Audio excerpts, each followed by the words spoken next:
So welcome to ARK Academy. All right.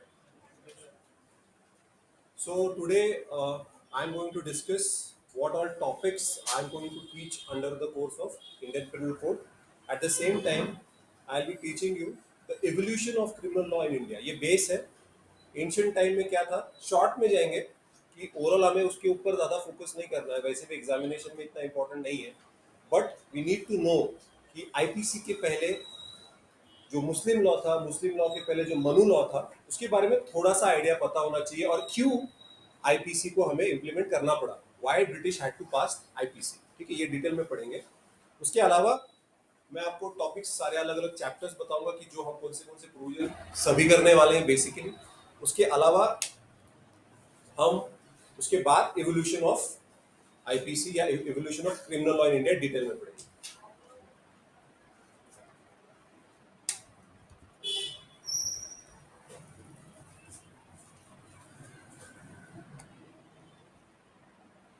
कि जो नहीं जानते मेरे बारे में, जो फर्स्ट सेशन अटेंड कर रहे हैं, ऑब्वियसली सब जानते हैं मुझे, but some of them who are new, तो आप मुझे फॉलो कर सकते हैं. मेरे यूट्यूब चैनल है, Facebook page, Facebook group, Telegram channel है, इंस्टाग्राम पे भी अभी हमने नई प्रोफाइल बना ली है.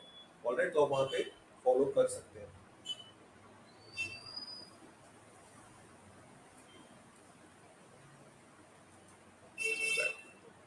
ऑलराइट, तो जो सिलेबस है जो हम कवर करने वाले हैं, जैसे मैंने आपको बताया कि व्हाट ऑल डिटेल में आपको पढ़ाने वाला हूँ. सबसे पहले आईपीसी को हमें स्टडी करना है जनरल ऑफेंसेस और स्पेसिफिक ऑफेंसेस, ऐसे दो अलग अलग पार्ट्स होते हैं. ठीक है, तो पहले हम सब जनरल ऑफेंसेस पढ़ेंगे, उसके बाद हम स्पेसिफिक ऑफेंसेस के ऊपर जाएंगे. तो फ्लो में हमें पढ़ना है. तो फ्रॉम चैप्टर 1 जो हम कल स्टार्ट करेंगे, from section 1 to 5, which basically talks about IPC कहाँ कहाँ इंप्लीमेंट कर सकते हैं, what is extra territorial jurisdiction, India के अंदर कैसे उसको आप इंप्लीमेंट कर सकते हो. ठीक है, तो article 1 to article 5 basically talking about introduction. Article 2 talks about different explanations of certain terms, certain concepts. कि what do you mean by criminal liability? अब ये शब्द हम सुनते हैं, बट इसका एग्जैक्ट मतलब क्या है, डेफिनेशन क्या है. तो आईपीसी के अंदर अलग अलग डेफिनेशंस पढ़ेंगे. चैप्टर 3 में कौन से पनिशमेंट्स हैं अलग अलग. तो ये जनरल ऑफेंसेस की बात कर रहे हैं, नॉट स्पेसिफिक ऑफेंसेस. जनरली क्या होता है. उसके बाद चैप्टर 4 सर्टेन एक्सेप्शंस कि आप अपनी प्राइवेट डिफेंस में अगर आपसे कुछ क्राइम हो जाती है तो that will be considered to be a not a crime. क्योंकि अब पहले तो आपका इंटेंशन है, हमें पढ़ना है मेंस रिया क्या है, एक्ट्स रिया क्या है. उसके साथ हमें ये भी पढ़ना है कि जब आप प्राइवेट डिफेंस में खुद की जान बचाने के लिए या किसी और की जान बचाने के लिए, जब आप से कुछ गड़बड़ में, कुछ हाथापाई में किसी को लग गया, कोई मर गया, that time it will not be a crime. उसके बाद चैप्टर 5 में अबेटमेंट. अबेटमेंट मतलब मदद करना. यू आर अबेटिंग समबडी, कि फॉर एग्जांपल आपके आगे क्राइम हुआ है या आप किसी को मदद कर रहे हो क्राइम करने में, लेकिन you are not helping the police in investigation, तो बेसिकली आप मदद ही कर रहे हो इनडायरेक्टली उस पर्टिकुलर इंडिविजुअल की. कई बार जब कोई चोरी होती है, चोरी होने के बाद उस चोरी का माल को हमें बेचना है या उसको हमें डिस्ट्रीब्यूट करना है या सोना है तो उसको पिघलाना है, तो आप उसको मदद कर रहे हो. आप नहीं बोल सकते कि ये मैंने चोरी नहीं की. You are a part of that theft. Okay, तो उसके क्या एक्सेप्शन है. अबेटमेंट. फिर क्रिमिनल कॉन्स्पिरेसी क्या होती है, चैप्टर 5A में देखेंगे, जो बाद में अमेंडमेंट करके ऐड की गई है, ये पहले आईपीसी में नहीं था. उसके बाद chapter 6 offence against the state. State के खिलाफ, सरकार के खिलाफ आप जब कुछ ऑफेंस करते हैं तो सिडिशन अलग ऑफेंस है, वो सीरियस स्पेसिफिक ऑफेंस है जो हम आखिरी चैप्टर में पढ़ेंगे. ठीक है, उसके बाद chapter 7 offences with regards to army, navy, air force. तो कई बार ये सवाल उठता है कि जब कोई ऑफिशियल होता है जो आर्मी में या नेवी में होता है, वो अगर कोई क्राइम कमिट करता है तो वो कर सकता है क्या. नहीं, देयर आर सर्टेन स्पेसिफिक. पहले तो उसको उसका जो डिपार्टमेंट है वो पहले प्रोसिक्यूट करेगा. Once is remove of his rank, फिर उसको एक आम आदमी की तरह प्रोसिक्यूट किया जाता है. कभी भी किसी ऑफिशियल को डायरेक्टली प्रोसिक्यूट करने के लिए नहीं ला जाता. उसके बाद चैप्टर 8 में हम पढ़ेंगे पब्लिक ट्रांसक्विलिटी, मतलब पब्लिक पीस आप हैम्पर कर रहे हो, रात में शराब पी के दंगा कर रहे हो, रास्ते के बीच में गाड़ियों के कांच फोड़ रहे हो, मतलब किसी को हार्म नहीं हो रहा है, बट आपके वजह से पब्लिक न्यूसेंस हो रहा है, आपके वजह से आजू बाजू का जो पीस है वो खराब हो रहा है. उसके बाद चैप्टर 9 में offence related to public servants, मतलब नॉर्मली आपने मूवीज में देखा होगा कि कोई वर्दी पहन के आपके आगे अपनी ड्यूटी परफॉर्म कर रहा है और आपने उसको हिट किया. तो अगर आप किसी ऑफिशियल को इन यूनिफॉर्म अगर हिट करते हैं, that will be considered to be crime. अगर कोई पब्लिक सर्वेंट घर में एंटर करना चाहता है, वो सर्च वारंट लेके आया है, लेकिन आप उसको मदद करने के अलावा आप उसको पुश कर रहे हो, आप उसके ऊपर अटैक कर रहे हो, that will again be an offence. तो पब्लिक सर्वेंट के साथ थोड़ा हमें संभल के रहना होता है. उसके बाद चैप्टर 9 ये भी अमेंडमेंट करके ऐड किया गया विद रिस्पेक्ट टू इलेक्शंस, क्योंकि बाद में जब ये रियलाइज हुआ कि इलेक्शंस के समय पे बहुत सारे मैल प्रैक्टिसेस किए जाते हैं, कई बार लोग जोर जबरदस्ती करके क्रिमिनल इंटिमिडेशन करके इसको वोट करो उसको वोट करो, ये सारी चीजें it will be considered to be a crime. पैसे खिलाना, कि पैसे देके किसी को बोलना कि तुम जाके हमारे पॉलिटिकल पार्टी को वोट दो, ये बहुत होता है। ये करते समय अगर पकड़े गए that will be a crime. उसके बाद chapter 10 contempt of lawful authority of public servants, ये भी डिटेल में पढ़ेंगे। उसके बाद chapter 11 false evidence and offences against public justice, अगर आप जाके झूठा गवाह देते हैं, झूठा कुछ झूठ बोलते हैं, that is also a crime. You are speaking on oath, oath लेने के बाद भी अगर आप झूठ बोल रहे हो then it will be considered to be a crime. उसके बाद chapter 12 offences relating to coin and government serving, मतलब व्हाट, कि अगर आप फेक करेंसी या कॉइन्स को, आप कॉइन को अगर आपको मिंट करना है तो वो तो आप किसी भी फैक्ट्री में भी कर सकते हो, कॉइन्स बनाना, उस सेम टू सेम साइज का शेप का बना सकते हैं, लेकिन that is not allowed, that will be a crime. उसके बाद chapter 13 offences relating to weight and measures. कई बार आपने देखा होगा वेइंग मशीन, आपने नायक मूवी देखी होगी अनिल कपूर में, उसके अंदर वो राशन की दुकान में जाते हैं और वो दिखाते हैं कि 1 लीटर का जो छोटा सा ये होता है बर्तन, वो पूरा हर जगह से दबा हुआ होता है, बोलते हैं ये वर्ल्ड कप है। तो ये भी चीटिंग है, क्योंकि अगर आप वेइंग कर रहे हो, नीचे से मैग्नेट लगा रखा है आपने, ऐसा कुछ लोगों को उल्लू बना रहे हैं, आपके वेट से मेजर में गड़बड़ है, दैट इज ऑल्सो क्राइम। उसके अलावा anything offence relating to public health, safety, convenience, decency and morals, ठीक है।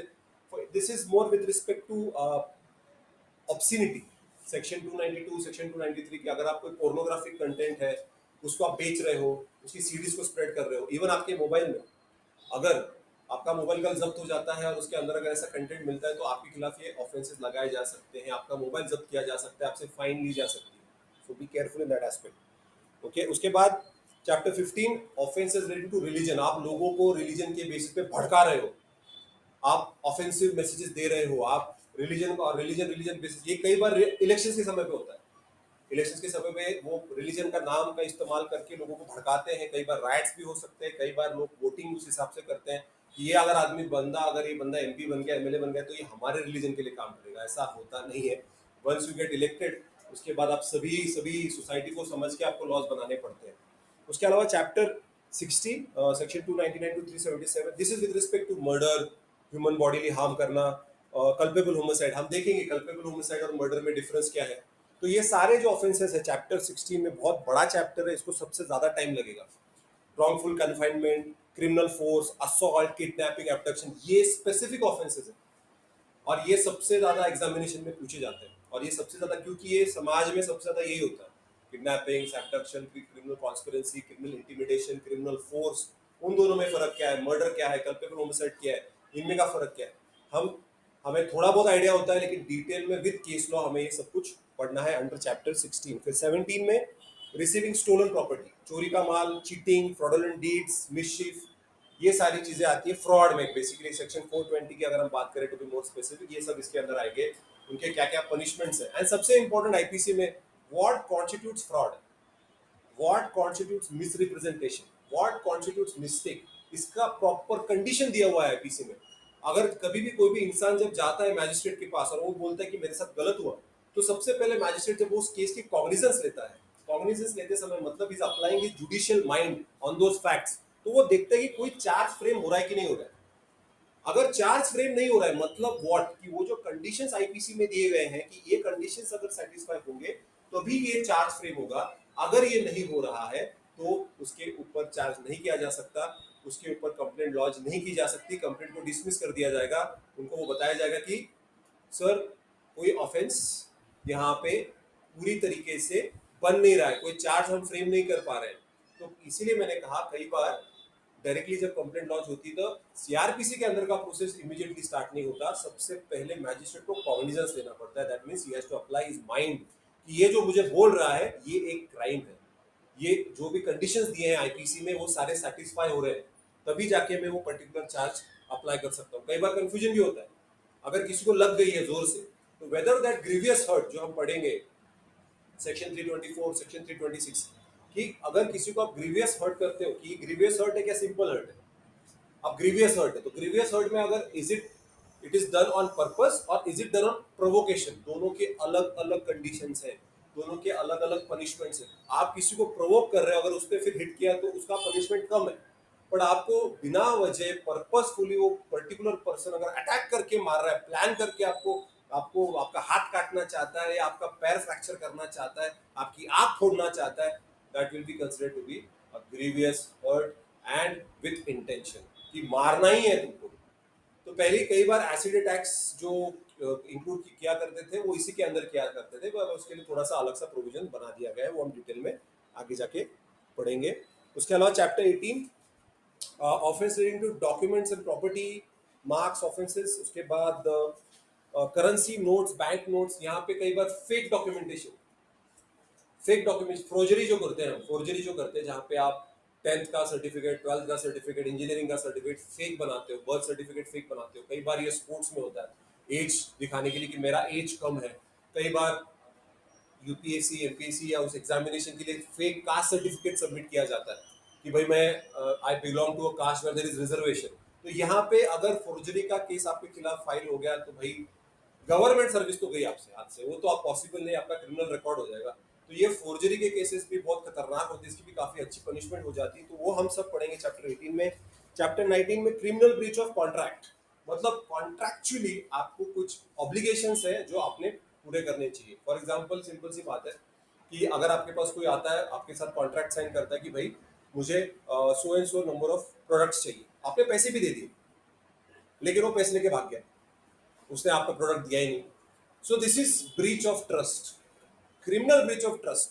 ये अलग है, सिविल केस भी हो सकती है, क्रिमिनल केस भी हो सकती है। तो what are the conditions under which it will IPC will be applicable, ये हम पूरा चैप्टर 19 में देखेंगे। उसके बाद आखिरी चैप्टर 20 मैरिज रिलेटेड ऑफेंसेस। अभी आप सभी को पता होगा मैरिटल रेप को अभी उन्होंने हटा दिया है, ठीक है, अडल्ट्री को हटा दिया है। तो अभी थोड़े से अमेंडमेंट्स हुए हैं आईपीसी में, तो ये सारे क्राइम्स। बट उसके अलावा कोई जो मैरिज रिलेटेड ऑफेंसेस जैसे डाउरी है, डोमेस्टिक वायलेंस है, क्रूएल्टी है, वो सब कुछ हम चैप्टर 20 में पढ़ेंगे। चैप्टर 20 ए जो फिर एडिशन किया गया है, that is specifically cruelty by husband and in-laws, section 498 A. 21 talks about defamation, सबसे वीक कायदा है, क्योंकि क्यों बता रहा हूँ क्यों क्यों वीक है, क्योंकि डिफेमेशन आप बोल तो दोगे हाँ डिफेम किया मुझे, लेकिन एट द एंड कितना आपको कंपनसेशन चाहिए, हाउ मच कंपनसेशन। अभी महेंद्र सिंह धोनी जब स्पॉट फिक्सिंग का केस हुआ था, तो महेंद्र सिंह धोनी के केस पे क्या हुआ कि एक लोकल न्यूज़पेपर था, उन्होंने बोला कि महेंद्र सिंह धोनी को कैसे पता नहीं है कि मैच फिक्सिंग हो रही है, चेन्नई सुपर किंग का कप्तान है और उसके अलावा उसकी टीम है, उसको कैसे नहीं पता कि उसके प्लेयर्स मैच फिक्सिंग कर रहे हैं। नाम लिया गया, एक एक्यूजिशन था, तो महेंद्र सिंह धोनी ने उसके ऊपर डिफेमेशन की केस फाइल कर दी 500 करोड़ की, 500 करोड़। तो वो न्यूज़पेपर वाला जो ओनर था उसने बोला सर उतना तो मेरा तो डेली सर्कुलेशन नहीं न्यूज़पेपर है, 500 करोड़ में कहाँ से दूंगा। एंड फाइनली वो क्या बोलते हैं कि माफी मांग ली पेपर वालों ने। नॉर्मली आप freedom of expression, freedom of speech and expression में हम बोलते हैं कि भाई इट्स ऑल राइट, माफ कर दो, और धोनी साहब ने भी माफ कर दिया। लेकिन 500 करोड़ कहाँ से लाएंगे आप। कई बार ये केसेस क्या इन्वॉल्व होते हैं कि कोई लड़की अगर रेप चार्ज करती है किसी लड़के के ऊपर, और अगर वो कल पता चल जाता है कि फेक केस है, उसके लिए कोई लड़की को पनिशमेंट नहीं है, there is no law for that, correct, ये हमारे आईपीसी में मेंशन्ड है।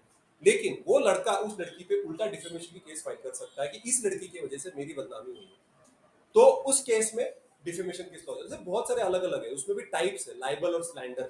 जहाँ पे स्लैंडर मतलब आप बोलते हो, गाली गलौज कर रहे हो, और लाइबल मतलब आप लिख रहे हो, न्यूज़पेपर में छाप रहे हो, मैगजीन्स में छाप रहे हो, सर्कुलेट कर रहे हो पैम्पलेट्स कि देखो ये आदमी चोर है, ये आदमी ऐसा करता है, ये आदमी वैसा करता है, आप किसी की रेपुटेशन हैम्पर करते हो। तो उसके टाइप्स हैं, उसके अलग अलग पनिशमेंट्स हैं, वो हम डिटेल में पढ़ेंगे।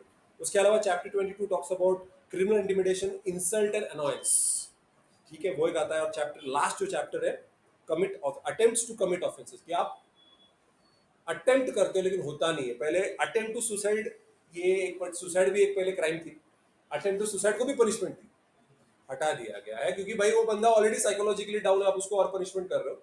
तो ब्रिटिशर्स के जमाने का आईपीसी और अभी का आईपीसी में काफी फर्क आ गया है, काफी चेंजेस आ गए हैं, ठीक है। So that was the all the topics, हमें सारे प्रोविजंस करने with case laws. Her provision के लिए एक केस स्टडी, कम से कम एक केस स्टडी पढ़ेंगे ताकि उसको अप्लाई कैसे करते हैं। होता क्या है, बच्चों को सेक्शंस पता होते हैं, पनिशमेंट पता होती है, लेकिन अप्लाई कैसे करते हैं कोर्ट में वो पता ही नहीं होता है। जब तक केस स्टडी डिटेल में नहीं पढ़ोगे तब तक एप्लीकेशन समझ में नहीं आएगा, ठीक है। तो हमें सेक्शंस तो पढ़ने ही है, लेकिन सेक्शंस के साथ उसके अलग अलग इंटरप्रिटेशन जो है, वो अलग अलग इंटरप्रिटेशन भी हमें डिटेल में पढ़ने विद केस स्टडीज, तभी जाके वो एग्जैक्ट समझ में आता है कि वो सेक्शन जब कोर्ट में उसके बारे में जब एग्जामिनेशन क्रॉस एग्जामिनेशन होता है तो उसको अप्लाई कैसे करते हैं। वो हमारा ज्यादा फोकस होगा practical approach, along with theory पहले करेंगे, फिर प्रैक्टिकल अप्रोच करेंगे। तो अभी जो आज का जो आपका पहला टॉपिक मैं कवर करने वाला हूँ वो है इवोल्यूशन ऑफ क्रिमिनल लॉ। ये पर्टिकुलर टॉपिक डायरेक्टली सिलेबस पे नहीं है, ये बैरक में भी नहीं है, बैरक में सिर्फ प्रोविजंस होते हैं फ्रॉम सेक्शन 1 टू सेक्शन 511। लेकिन मैं आपको ये थोड़ा सा ओवरव्यू देना चाहता हूँ कि कैसे आईपीसी आया, what was the reasons and what was the laws before IPC in India. ठीक है, यहाँ पे मैं आपको 3 सब टॉपिक्स हैं, मैं आपको बताऊंगा criminal law in ancient India, criminal law in modern India, and finally जो सिस्टम है अलग अलग एडमिनिस्ट्रेशन के, वो मैं आपको बताऊंगा कि कैसे एडमिनिस्ट्रेशन किया जाता है इंडिया में और बाकी के देशों में, कि उनकी कैसे हमारी सिस्टम और उनके सिस्टम में क्या अलग है। ठीक है, तो सबसे पहले क्रिमिनल लॉ इन एंशिएंट इंडिया, ये हमको डिटेल में पढ़ना है, शॉर्ट एंड स्वीट जाएंगे ताकि आप लोगों को आइडिया आ जाएगी कि कैसे हुआ था। तो सबसे पहले जब कोई लॉ नहीं था, that was law of Manu. Manu आपको पता होगा, मनुस्मृति एक डॉक्यूमेंट थी जो मनु नाम के इंसान ने लिखी गई थी। आपने सुना भी होगा, डॉक्टर बाबा साहब अम्बेडकर ने उसको जला दिया। उसमें बहुत सारी ऐसी चीजें थी जो रिलीजियस कंटेंट बहुत ज्यादा थी उसके अंदर, सेक्युलर नहीं था। ठीक है, so will go one by one. The IPC, the Basic Criminal Law of country, was created as a statute in 1860, 1860 में ये लॉ पास किया गया। It came into force in 1862, ठीक है, on 1st January, replacing the various rules and regulations on criminal law statute prevailing in British India। क्योंकि जब British India जब आया, ब्रिटिश हमारे यहाँ पे, तो मुगल्स का राज था। मुगल्स का ऑलरेडी एक क्रिमिनल सिस्टम था, वो उसी को इम्प्लीमेंट कर रहे थे ब्रिटिशर्स। लेकिन जब मैं आपको आगे जाके मॉडर्न में बताऊंगा कि कैसे उनको प्रॉब्लम्स फेस होने लगे, जिसकी वजह से उनको एक यूनिफॉर्मिटी लाने की जरूरत थी कि भाई ये क्राइम है, ये पनिशमेंट है। Don't give that much of description to the जजेस कि जो दिल में है वो पनिशमेंट दे दी, इसके हाथ काट दो, इसके पैर काट दो, इसको लटका दो। नहीं, ऐसे नहीं हो सकता। There has to be some uniformity. ठीक है, the roots of criminal jurisprudence came to be traced to Manu, the famous lawgiver who framed a comprehensive code containing not only the ordinances relating to law, but a complete digest of the then prevailing religion, philosophy, customs practiced by the people. तो क्या क्या था? Religion, philosophy and customs, इन तीनों चीजों को ध्यान में रखते हुए इस पर्टिकुलर पर्सन ने एक क्रिमिनल लॉ या क्रिमिनल कोड मनु ने बनाया। क्योंकि eight that time religion was very very important, आज भी है, बट कंपैरेटिवली स्टेट अफेयर्स और रिलीजियस अफेयर्स अभी अलग अलग कर दिए गए हैं इंडिया में, बिकॉज हमारे कॉन्स्टिट्यूशन में क्लियरली बताया गया है we are a secular country. But तब ऐसा नहीं था। Assault, battery, theft, robbery, false evidence, slander, libel, criminal breach of trust, adultery, gambling, homicide, they're all recognized as crimes by Manu, are the principal offenses against persons and property that occupy a prominent place in today's IPC also। तो अगर आप देखेंगे assault, battery, theft, robbery, false evidence, ये सारी चीजें IPC में, इसके अलावा भी बहुत सारे सेक्शंस ऐड कर दिए गए हैं। क्योंकि स्पेसिफिकली अगर मैं वुमन के पॉइंट ऑफ व्यू से बोलूं, औरतों की बचाव के लिए बहुत सारे प्रोविजंस ऐड कर दिए गए हैं, specifically after the Nirbhaya case. वो भी हम डिटेल में बढ़ेंगे कि कैसे वर्मा कमेटी ने अलग अलग सेक्शंस को आईपीसी में ऐड किया और उसका आज कितना इम्पैक्ट हुआ है हमारे समाज के ऊपर। किंग साहब, राजा जो था वही, he was also responsible for the, with the help of the councillors और अपॉइंटेड जजेस, he used to administer justice. तो राजा ही था जो, उसके काउंसिलर्स हुआ करते थे, वो खुद कायदा बनाता था और खुद उस कायदे को इंटरप्रेट करता था। तो क्लियर कट दिखता है कि एग्जीक्यूटिव और जुडिशरी सेपरेट नहीं थे उस जमाने में। एंशिएंट इंडिया में एग्जीक्यूटिव और जुडिशरी अलग अलग नहीं थे। राजा ही रूल बना रहा है, राजा ही उसको इंटरप्रेट कर रहा है। तो इसमें इम्प्लीमेंटेशन के समय पे बहुत सारे गड़बड़ होती थी। यहाँ पे इम्प्लीमेंटेशन समय पे यूनिफॉर्मिटी नहीं थी। कैसे, हम आगे देखते हैं। Although these precepts are excellent, the substantive criminal jurisprudence of Manu is not free from bias। इसमें bias था। According to him, the gravity of the offense varies with the caste and the creed of the criminal।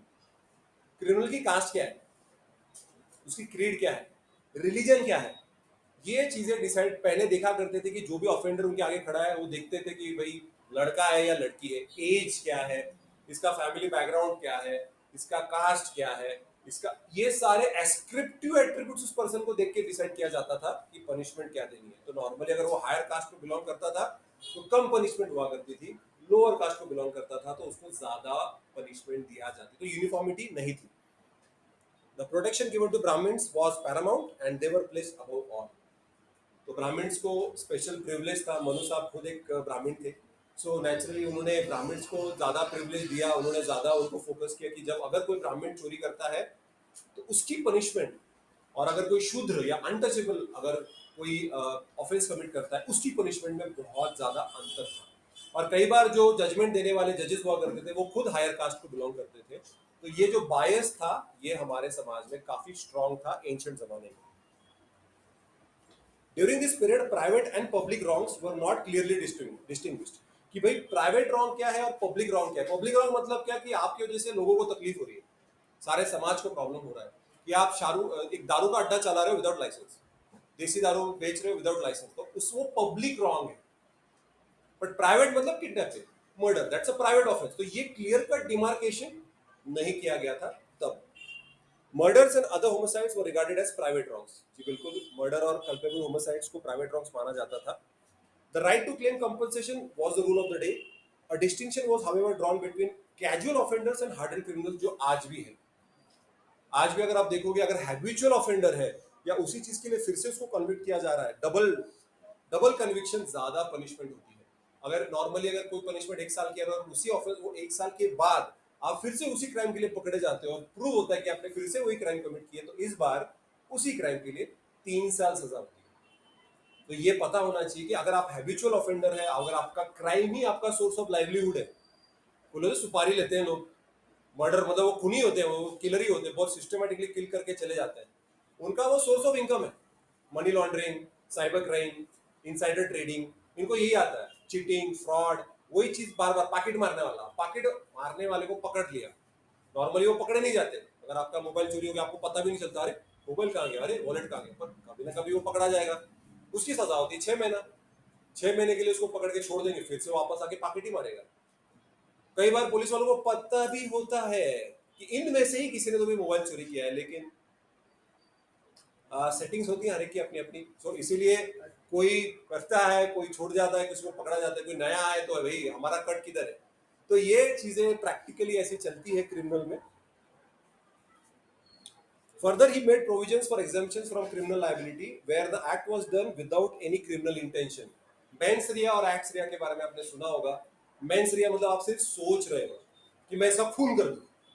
होता है कभी कभी कोई teacher पसंद नहीं होता आपको, तो आप उसको मार डालना चाहते हो, you to kill that guy, but क्या करें, एक्स रिया में वो नहीं आता कि जाने दो, साइज ज्यादा है, नहीं हैंडल नहीं होगा, इतना बड़ा आदमी कैसे मारेंगे इसको, इसको मार नहीं पाएंगे भाई, इसमें 4-5 लोग लगेंगे, यहाँ कितना बहुत बड़ी कॉन्स्पिरेसी हो जाएगी।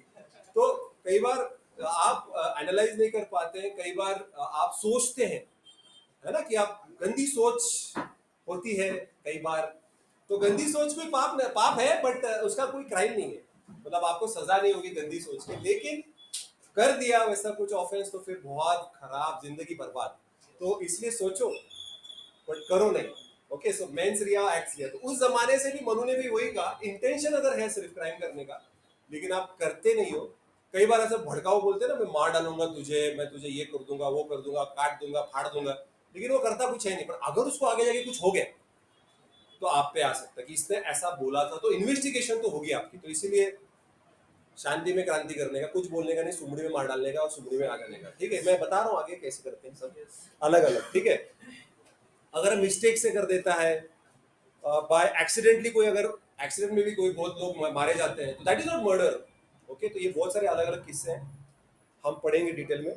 प्राइवेट डिफेंस के बारे में मैंने आप चैप्टर 6 में आईपीसी में दिया गया कि जब आप अपनी जान बचाने के लिए, या आपकी कोई जान पहचान वाला, या वो नहीं भी हो जान पहचान वाला, रास्ते पे उसको कोई लोग मारने आए हैं और आप जाके बचाते हो उसे, उस बचाने में आपने दूसरे को रख दिया और वो उसका जबड़ा टूट गया, तो हो सकता है। ऐसा हुआ था, मैं मेरे घर के पास आई वाज टेकिंग, मैं थोड़ा काम कर रहा था, तो एक बेचारा बंदा डिलीवरी बॉय रॉन्ग साइड से आ गया, तो बड़ी स्कॉर्पियो गाड़ी ने आके उसको दबा दिया। उसको लग सकता था लेकिन वो बच गया। वो सब 4-5 लोग आके उसको कान के नीचे बजा रहे, दिखता नहीं क्या, वो सब गली की चेन बीन, वो सब सोने की चेन लॉकेट विकेट लेके भाई लोग की तरह आ गए, उसको मारे जा रहे, पीटे जा रहे। 2-3-4-5 कान की, मैं देख रहा हूँ सब लोग देख रहे क्या हो गया। मैं गया फिर वहां पे, भाई हुआ क्या, बोले वो रॉन्ग साइड से आ गया, तो मैंने बोला फिर क्या मार डालोगे उसे? बेटा तू जा, तो उसको लगा मैं भी मारने आया, क्योंकि मुझे भी देख के वो डर गया कि ये भी मुझे मारने आया। मैं मारने नहीं आया बेटा, तू जा यहाँ से। अरे ऐसा कैसा? बोला अभी आपने जिंदगी में कभी रॉन्ग साइड में गाड़ी नहीं डाली, जिंदगी में आपने कभी नो पार्किंग में गाड़ी नहीं लगाई, जिंदगी में आपने कभी रूल नहीं तोड़ा। बच्चा है, डिलीवरी बॉय है, बेचारे को लगा कहाँ घूम घूम के जाए, वो बेचारा वापस जा रहा है, जाने दो। सीधी उंगली से घी निकल रही तो निकालो ना, मारपीट क्यों करें? तो वो मान गए, साइज डज मैटर, तो मान गए। तो वो बोले हाँ भाई जाने दो जाने दो, कोई प्रॉब्लम नहीं। तो अगर आप प्राइवेट डिफेंस में अगर किसी को बचाने जाते हो, वो आपकी जान पहचान वाला हो या ना हो, डजंट मैटर, ठीक है। उसके बाद आया मोहम्मदन क्रिमिनल लॉ, मतलब मुस्लिम लॉ। जब मुगल्स हमारे ऊपर राज करने लग गए, तब मुस्लिम लॉ पर हमारे ऊपर अप्लाई किया गया। Manus Code continued in India till the Mohammedan rule was established. The Muslim legal system had its origin in Quran, which has been revealed by God to the Prophet. तो कुरान के basis पे बहुत सारे law जो है, शरियत law जो है, वो कुरान के बेसिस पे चलता था। तो मुगल जब आए, उन्होंने वही किया। In Muslim law the concept of sin, crime, religion, moral and social obligation are blended in the concept of duty, which varied according to the relative importance of the subject matter. The administration was entrusted in the hands of qazis. अभी king सब नहीं संभाल रहा था, काजी साहब जो अलग अलग हर एक लोकल में, इनको जजेस को काजी कहा जाता था, ये लोग डिसीजन लेते थे। Okay, these people used to see the law which was given by under the Muslim law, और जो अकॉर्डिंग टू मुस्लिम लॉ उस हिसाब से पनिशमेंट दी जाती थी।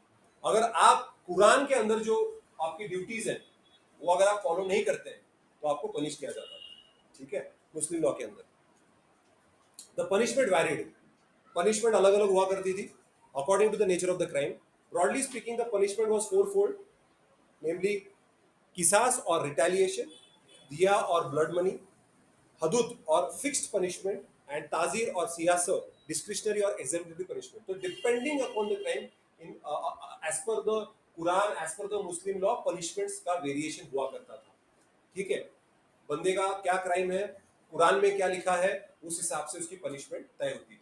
तो वेरिएशन कभी आता था क्योंकि काजी का जो इंटरप्रिटेशन होता था वो यूनिफॉर्म नहीं होता था, हर जगह पे थोड़ा थोड़ा अलग अलग इंटरप्रिटेशन होने की वजह से पनिशमेंट भी थोड़ी बहुत वैरी होती थी। However, the notions of qazis about crime were not fixed, जैसे मैंने बोला इंटरप्रिटेशन में थोड़ा थोड़ा डिफरेंस आता है, and differed according to the purse and power of the culprits। कि पर्स मतलब वो कितना पैसा है उसके पास, वो तो आज भी वही एप्लीकेबल है। अगर आपके पास बहुत पैसा है भाई, आपका केस जल्दी हैंड ओवर किया जाता है। जैसे संजय दत्त देख लीजिए, सलमान खान देख लीजिए, इनके केसेस जब आते हैं तो केस फटाफट सॉल्व हो जाता है, फटाफट सोल्यूशन मिल जाता है, और वो कम सजा हो जाती है कभी कभी इनका। अगर सभी लोग यही कहते हैं कि अगर वो संजय दत्त नहीं होता तो उसका टाड़ा कभी नहीं निकाला जाता, उसको टेररिस्ट करके डिक्लेयर करके उसको पनिश कर दिया जाता था। सलमान खान का भी वही है, ब्लैक बक को मारा, पता नहीं क्या हुआ, ड्राइवर वो ड्राइवर था जिसने गाड़ी चढ़ा दी, सलमान खान नहीं था। तो ये सारे कॉन्स्पिरेसीज हैं, हम मीडिया में क्या बोला जाता है, एक्चुअल में क्या हुआ हम नहीं पता, लेकिन ये होता था उस जमाने में भी और आज जमाने में। जिसके पास ज्यादा पैसा है कहीं ना कहीं वो थोड़ा सा उसको एडवांटेज जरूर होता है। केस लॉज में दिखेगा कि कैसे आपके पास अगर पैसा है, पावर है, तो it does impact the judgement, और तब तो होता ही था।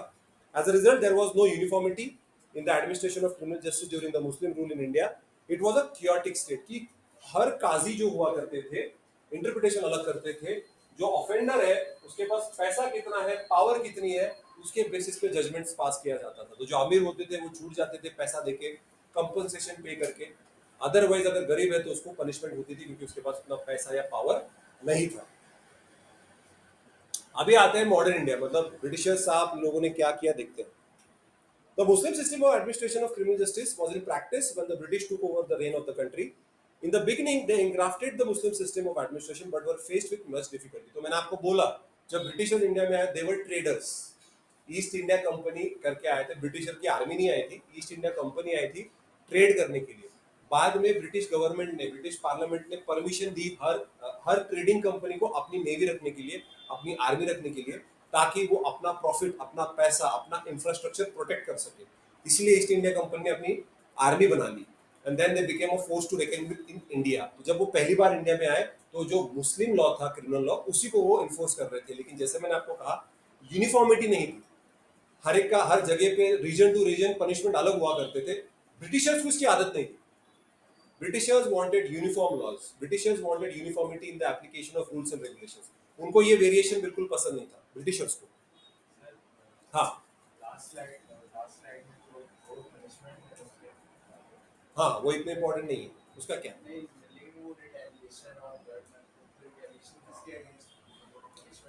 कि रिटेलिएशन मतलब ठीक है आपके आगे वो आपको बोला जाएगा आप विक्टिम है. आप विक्टिम है आपके आगे आपका ऑफेंडर खड़ा है. ठीक है फॉर एग्जांपल आपका हाथ उसने काट दिया आप भी मार दो. हाँ वो आप ही खुद मारो. अभी आपने मूवीज में देखा होगा कई बार कानून मुझे ये परमिशन नहीं देता लेकिन मेरा मेरा जिगर या मेरा जो खुदा है वो कहता है कि तुमने उसे पनिश करना चाहिए. तो वो बोलेगा जाके तुम भी मार दो. अगर लड़की के खिलाफ कुछ क्राइम हुआ है तो उस लड़की को बोलेंगे कि मारो जो करना है करो. तो मार देते थे. रिटेलिएट. तो उस जमाने में ऐसा हुआ करता था कि भाई अगर कोई वाइफ है उसने अडल्ट्री कमिट की तो हस्बैंड को बोला जाता था मार दो. मार देते थे. तो ऐसे आज भी अगर आप थोड़े से अगर वेस्ट एशिया में जाओगे तो ऐसे रूल्स हैं लॉज हैं. सऊदी अरेबिया में एक केस हुई थी पुरानी केस है. सऊदी अरेबिया में क्या हुआ था कि एक लड़की थी जिसका बलात्कार गैंग रेप हुआ उसको. I was shocked. मेरे ये न्यूज अभी भी मेरे दिमाग में क्यों है. मैं यूपीएससी की प्रिपरेशन कर रहा था तब उन्होंने वो जो लड़के थे जिन्होंने गैंग रेप की उनको सभी को 7 साल 10 साल जो भी उनकी जो पनिशमेंट है according to their criminal procedure वो हिसाब से उनको पनिशमेंट दी गई. लेकिन बाद में उस लड़की को 6 महीना सजा हुई.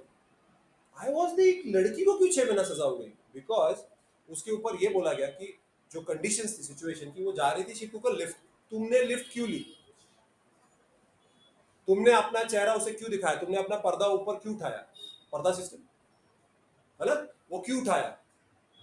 You also were responsible for invoking और फॉर एक्साइटिंग दैट गाय. तो लड़की को 6 महीने की सजा हो गई. मैंने बोला भाई इंडिया में ऐसा कुछ हो गया तो भाई तो ये तो जला देंगे कोर्ट्स को. समझ रहे हो कि कंट्री टू कंट्री कल्चर अलग होता है.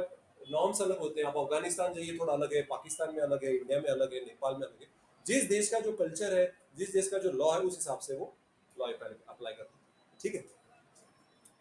सो जो मुगल्स के जो कोर्ट्स थे उनको कहा जाता था mofussil and presidency courts. Gradually became to turn to the English law for guidance. धीरे धीरे वो ब्रिटिशर्स को ही पूछने लग गए अरे भाई आप ही गाइड कर दीजिए हमें समझ में नहीं आ रहा है कि कैसे यूनिफॉर्मिटी लाई जाए. However, in adopting the British system, each of the presidency courts followed an independent course of its own. तो हर कोर्ट ब्रिटिशर्स ने उनको रूल्स रेगुलेशंस बता दिए लेकिन इंटरप्रिटेशन हर कोई कोर्ट अपने हिसाब से करने लग गया. अगर आप सोचिए यूनिफॉर्मिटी नहीं लोगे तो कितना केओस हो जाएगा.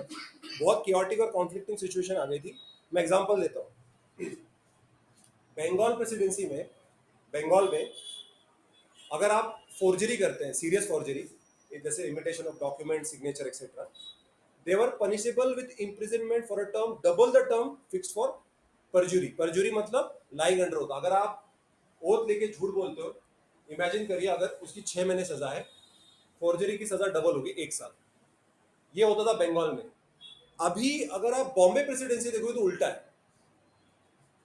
एग्जैक्ट उल्टा कि परजुरी का डबल है पनिशमेंट. अगर आप अंडर ओथ अगर आप कुछ झूठ बोलते हो तो 1 साल. फॉर्जरी करते हो तो 6 महीने. मतलब बॉम्बे में रह के फॉर्जरी करना बेटर है. बंगाल में डबल है भाई. तो लोग उस हिसाब से चोरी करेंगे. अरे वहां पे पनिशमेंट कम है वहां पे लॉ ही नहीं है. ऐसे यूनिफॉर्मिटी कैसे आएगी. तो बंगाल प्रेसिडेंसी में अगर आप परजरी करते हैं तो 6 महीने सजा. अगर फोर्जरी करते हो तो 1 साल. Exact opposite in Bombay. तो डिपेंड करता था कि आप कौन से स्टेट में रहते हो उस हिसाब से आपको पनिशमेंट होती थी. आपने बंगाल में फॉर्जरी करी 1 साल. आपने बॉम्बे में की 6 महीने. That is unfair. अनफेयर है ये. ठीक है. उसी तरीके से अगर आप मद्रास की बात करें मद्रास प्रेसिडेंसी वहां पे दोनों को सेम पनिशमेंट. परजुरी करें या फॉर्जरी करें 6 महीने अंदर. मतलब हर कोई स्टेट अपने हिसाब से पनिश कर रहा था. ये प्रॉब्लमेटिक है. ऐसा नहीं चल सकता है ना. कोई मर्डर किया हाँ आपको 4 साल सजा. आपको 7 साल. आप जम्मू कश्मीर जाइए डेथ पेनल्टी. आप नॉर्थ ईस्ट में जाइए आपको लाइफ इम्प्रिजनमेंट. आप तमिलनाडु में जाइए आपको 1 साल. ऐसे अगर होने लगा तो लोग तमिलनाडु में जाके खून करेंगे. उसको लेके जाएंगे वहां पे. मैंने तमिलनाडु में ऑफेंस कमिट किया मुझे तमिलनाडु कोर्ट में लेके जाओ. समझ रहे हो यूनिफॉर्मिटी कितना इंपॉर्टेंट है. ओके. अभी आप देख सकते हैं लॉर्ड मैकॉले साहब जिन्होंने आईपीसी लिखा. Is the guy who was responsible for IPC. आ गया हमारा IPC finally. So Law Commission was consulted in 1834 with Lord Macaulay as its president and Macleod, Anderson and Millett as the commissioners. तो चारों लोगों ने मिलके IPC को लिखा गया. उन्होंने कॉम्प्रिहेंसिव पिनल कोड बनाया which will be applicable in India, which will be consistent and uniform. Finally 1834 में एक कमीशन बैठा है, उसके ऊपर बहुत सारे साल चर्चा चली और 1860 में उसको एक्सेप्ट किया गया और 1862 में उसको इम्प्लीमेंट किया गया. तो कम से कम 30 साल लग गए इस पर्टिकुलर कोड को इम्प्लीमेंट करने में और इन चारों को एक साथ काम करने में, क्योंकि डिबेट्स होंगे, डिस्कशंस होंगे, लोग हाँ कहेंगे. जैसे कॉन्स्टिट्यूशन को भी बनने में 2 साल या 2.5 कुछ साल लग गए, आईपीसी बनने में 30 साल लग गए. आप इमेजिन कर सकते हो कि क्यों आईपीसी में इतने अमेंडमेंट्स लगे. बहुत कम अमेंडमेंट्स, क्योंकि जब उन्होंने वो बनाया आईपीसी वो इतना कॉम्प्रिहेंसिव था उस टाइम्स के लिए कि it is still we are following it as it is with few changes. ठीक है, अब तक कोई डाउट है किसी को? अब तक समझ में आ रहा है सब कुछ? हाँ, वो थोड़ा सा जुगाड़ किया हुआ है मैंने प्रोजेक्टर का, तो थोड़ा सा उसके बाद I am planning to change, यहाँ से बड़ा वाला मैं प्रोजेक्टर लगाने वाला हूँ. तो वही मैंने आपको क्लास में बोला था. उसके बाद 15 जून 1835 में उन्होंने रिपोर्ट सबमिट की, ड्राफ्ट पिनल कोड का सबमिट किया और जजेस, जूरीज, लॉयर सभी का एक ओपिनियन लिया गया कि आपको ये आईपीसी एक्सेप्टेड है कि नहीं. So they had a participative approach. आज इंडिया में अगर कोई कायदा बनता है तो इतना पार्टिसिपेटिव अप्रोच अभी आ गया है. इंडिपेंडेंस के बाद बहुत सेंट्रलाइज सिस्टम थी कि जो सेंट्रल गवर्नमेंट बोलता था वही कायदा बन जाता था, लोगों को पूछा नहीं जाता. After prolonged discussion and careful consideration, the draft penal code was approved by the Legislative Council and received an assent of the Governor General in Council on 6th October 1860 और 1st January 1862 को IPC को लागू कर दिया गया. तो IPC में अगर आप देखें ओरिजिनली 23 चैप्टर्स थे, 511 सेक्शंस, जिसमें चैप्टर 5A, 9A, 20A को बाद में हमने ऐड किया. तो अभी काफ़ी सेक्शंस हैं, बहुत सारे सेक्शंस हैं. मैंने आपको स्टार्टिंग में बताया कि हम क्या क्या कवर करने वाले हैं. 550 की सेक्शंस के आसपास सारे सेक्शंस हैं. हम सब कुछ सेक्शंस डिटेल में पढ़ेंगे. सर, हाँ जी. जब तक के आईपीसी बन रहा था, हाँ तब तक तो लॉर्ड मैक्यूले जिंदा था 30 साल. हाँ, क्योंकि इसलिए तो उनका नाम है ना.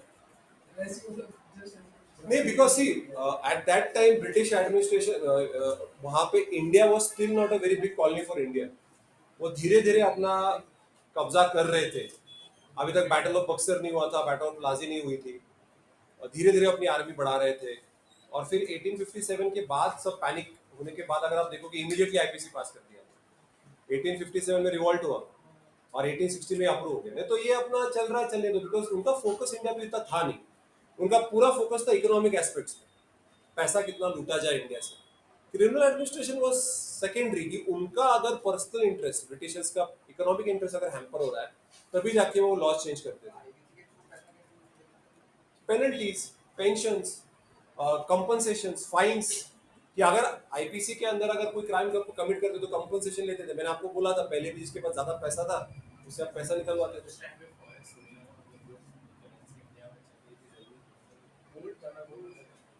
Britishers were demanding currency.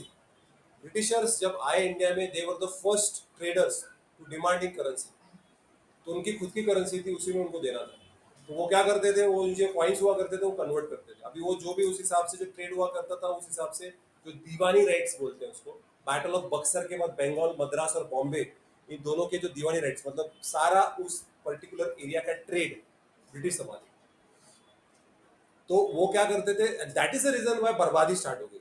वरना पहले जो राजे महाराजे हुआ करते थे, आप अगर जो भी आप खेती में जो भी उगाते थे उसमें का सर्टेन पोर्शन ऑफ राजा को बेचते थे, food grains. Britishers were not, आपको फूड ग्रेन्स नहीं चाहिए, आपको पैसा चाहिए, करेंसी. सो इट वाज, उसके पहले बार्टर सिस्टम चलती थी. बार्टर सिस्टम मतलब आप गुड्स देते थे.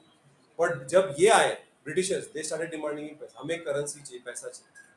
इन्होंने इंट्रोड्यूस किया करेंसी ब्रिटिशर्स.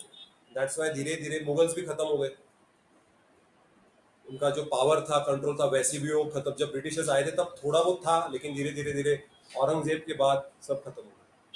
सिर्फ नाम के लिए रहते, because of their such a huge army, they are not able to afford their own army. उनके खुद के आर्मी के लिए खाना नहीं दे पा रहे थे मुगल्स, इसलिए उनको ब्रिटिशर्स की तरफ मुड़ना पड़ा. उन्होंने अपने मिलिट्री तरीके से कमजोर हो गई.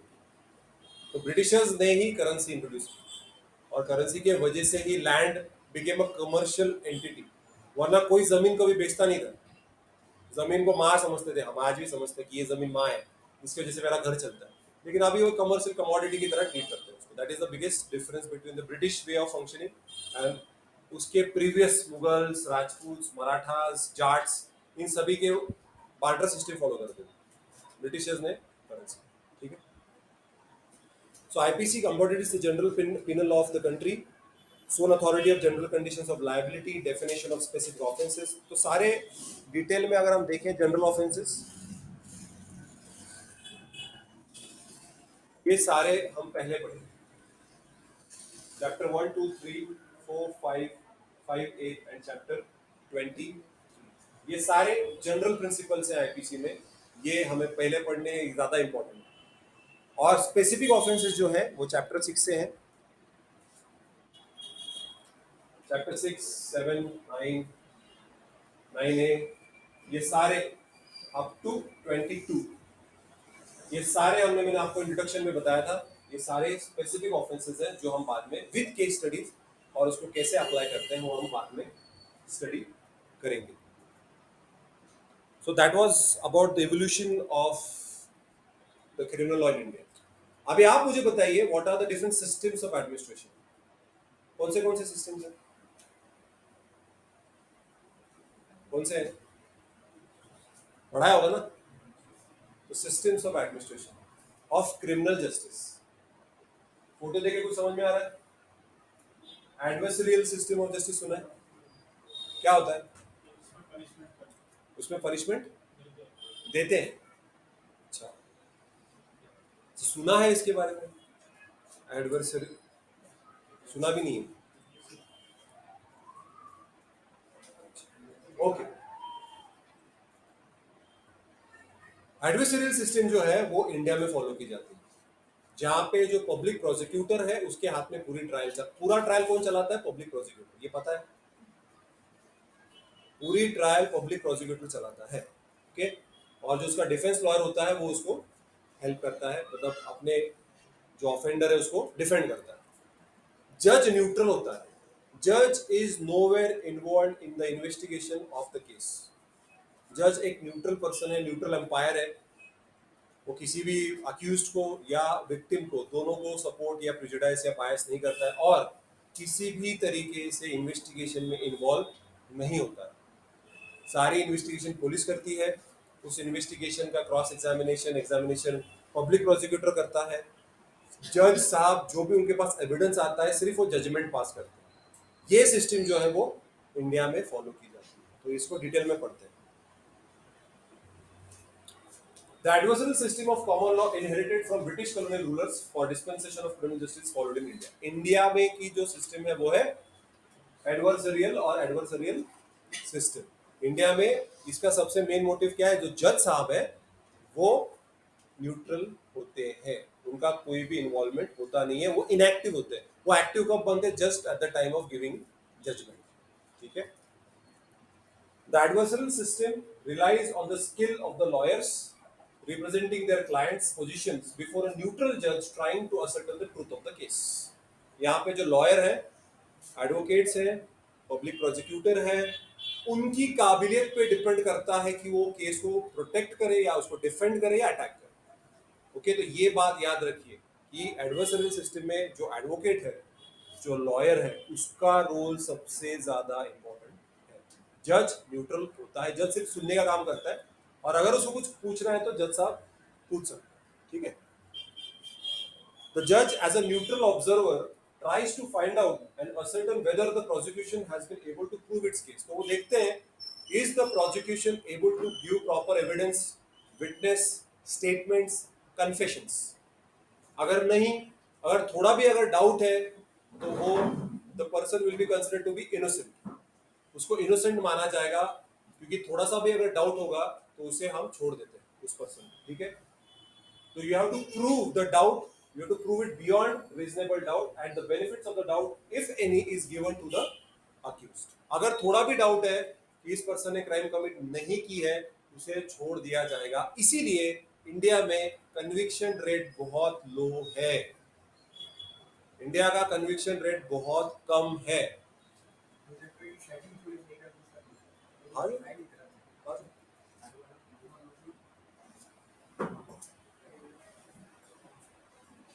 अगर कर सकते तो हमने तो बस मैंने आपको बोला था ना अपना ले आओ, आप मान लीजिए। अच्छा, मेन्यू मेन्यू नहीं नहीं है इसमें, वो बेसिक है, वही तो बता रहा हूँ, कुछ नहीं है इसमें। इससे मैं ले आऊं सर आपके। नहीं, बैठ जा, अभी खत्म होने पे आगे सेक्शन कल ले आ, बस तू जल्दी आया कर, तू लेट मत हो जाना, मैं सर जल्दी आओ नहीं तो किसी दोस्त के हाथ भेज दे। Mohammad Wasim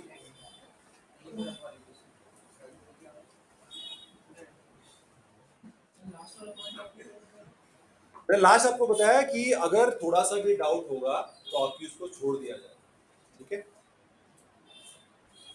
The judge, in his anxiety to maintain his position of neutrality, never takes any initiative to discover the truth.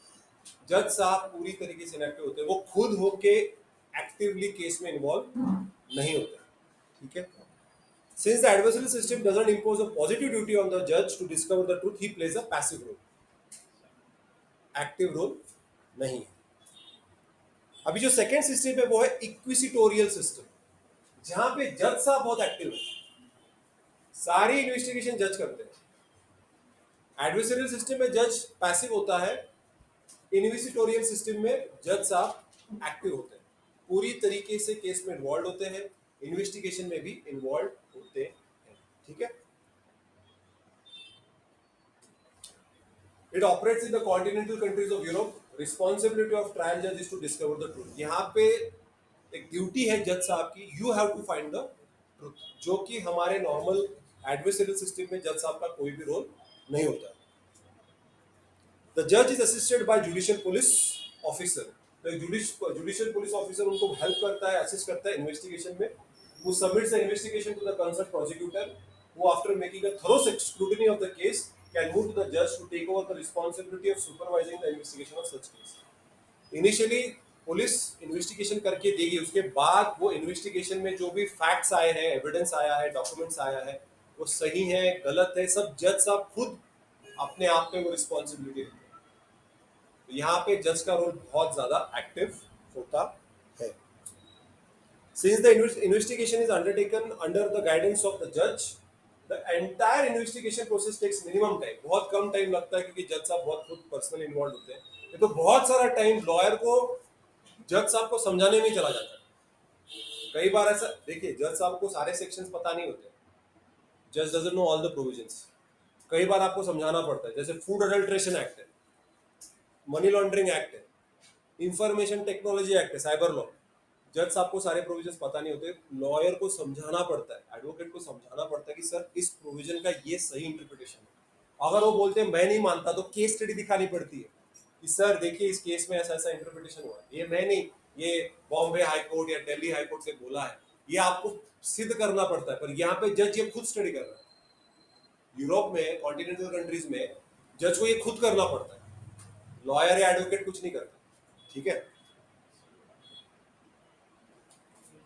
And finally वो केस जो है, इन्वेस्टिगेशन खत्म होने के बाद, टाइम सब खत्म होने के बाद, फाइनली जज साहब उस केस को डिस्पोज ऑफ कर देते हैं। उनके पास सफिशिएंट एविडेंस अगर होगा पनिश किया जाएगा, अगर नहीं है तो उसको छोड़ दिया जाएगा। तो अगर आप देखें, वंस द जज undertakes the case, unlike the adversarial system followed in India, no adjournment is allowed. Adjournment allowed नहीं है, okay. And the case is finally concluded before another case is taken up. जब तक एक case खत्म नहीं होती, मैं दूसरी केस नहीं ले सकता। आप इमेजिन कर सकते हैं, मैं जज हूं, मैं 10-12 केस एक साथ कैसे स्टडी कर सकता हूँ? I have to study one case at a time. सारी रिस्पॉन्स, जैसे अभी आज के डेट में एडवोकेट्स 10-12 केस लेके चलाते हैं, बट जब मेरे पास एक केस होती है, उसको मुझे डिटेल में पढ़ना है, तो जब तक मैं मेरी एक केस सॉल्व नहीं करता, तब तक मैं अपनी दूसरी केस चालू नहीं कर सकता। इसलिए टाइम ज्यादा नहीं लगता है, फटाफट फटाफट डिसीजन देने पड़ते हैं। It is the judge who puts forth the questions to witness, including the accused, in order to ascertain the truth. यहाँ पे examination, cross examination सब कुछ जज साहब करते हैं। There is no cross examination as such. The standard of proof required is inner satisfaction and conviction of judge.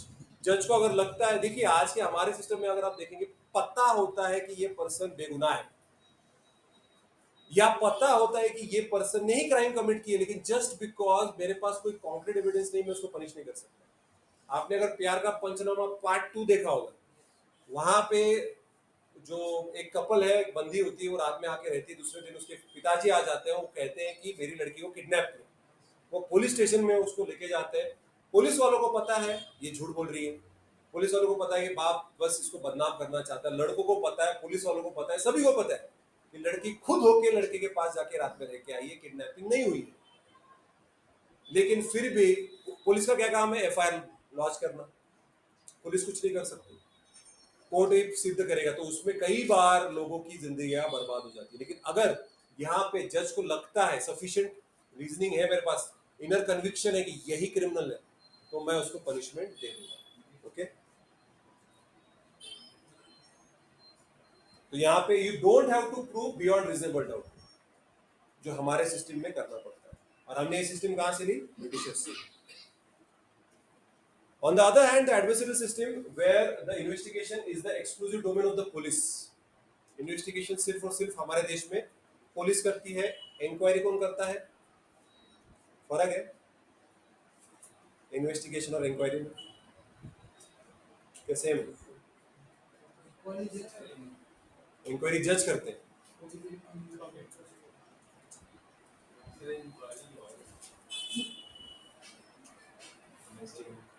CrPC.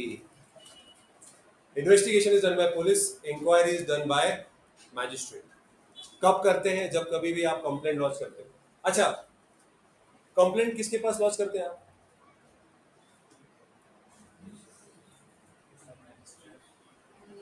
Complaint जब आप लॉन्च करते हैं तो मैजिस्ट्रेट के पास लॉन्च करते हैं। एफआईआर आप लॉन्च करते हो पुलिस के पास, मैजिस्ट्रेट के पास। तो एफआईआर इज पुलिस, मैजिस्ट्रेट के पास कंप्लेंट। और जब आप मैजिस्ट्रेट के पास कंप्लेंट लॉन्च करते हो, उसका कॉग्निजेंस लेता है। कॉग्निजेंस लेने के बाद वो देखता है चार्जेस फ्रेम हो रहे हैं क्या।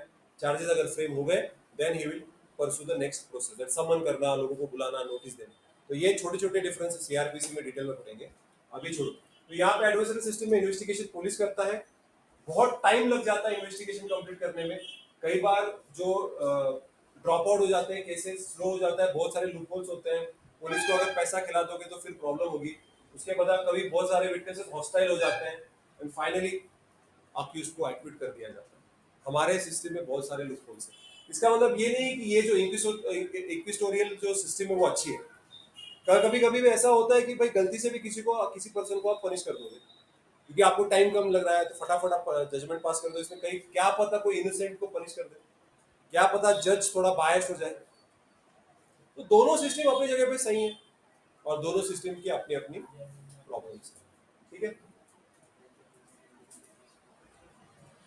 सो that was about the systems of administration of criminal justice.